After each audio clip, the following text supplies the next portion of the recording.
17 February Shri क्षेत्र कुणकेश्वर उत्सवाचा हा शेवटचा दिवस.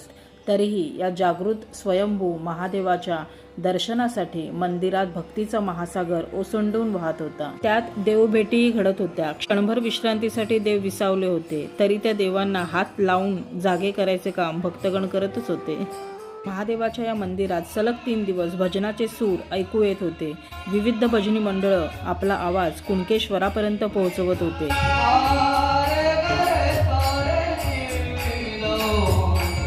त्यात एक सिंधुदुर्गातील भजन मंडळ असेही होते की त्यातील काहींना देव दिसतच नव्हता, तरीही मनाच्या नजरेने ते देवाकडे पाहत होते आणि आपली भक्ती सुरांच्या मार्फत त्याच्यापर्यंत पोहोचवत होते.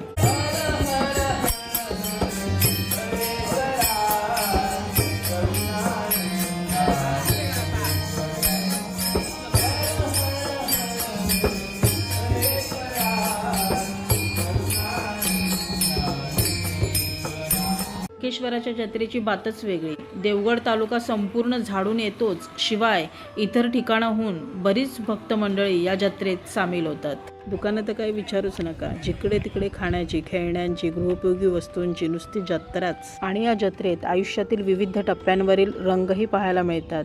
नुकताच उमललेला बालपणीचा रंग, तरुणपणीचा हा रंग आणि हा म्हातारपणाकडे झुकलेला रंग, सगळ्यांचा एकच रांगेतला हा प्रवास. फक्त वेळ आणि काळ वेगवेगळी.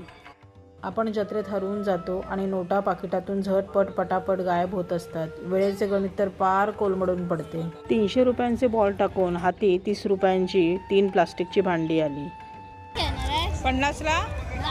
50 रुपयांच्या रिंगा रॉंग ठिकाणी पडत होत्या. आकाश पाहणं तर मला मौत का कुवाच वाटतो. त्यात बसायचं म्हटलं तर पोटात भीतीचा गोळाच येतो. भीतीपोटी आकाशात आचा सूर आळवला.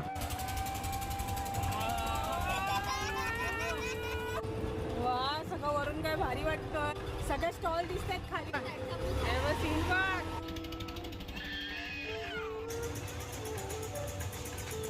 तिथून बाहेर पडलो आणि चादरी गोधड्यांच्या दुकानांकडे वळलो.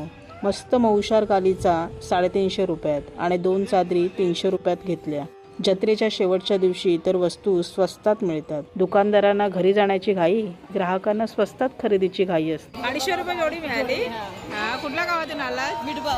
मिठभाऊचे आहेत. अरे आमच्याच गावचे आहेत. मिळाले ना, म्हणून शेवटच्या दिवशी यायचं ना खरेदीला.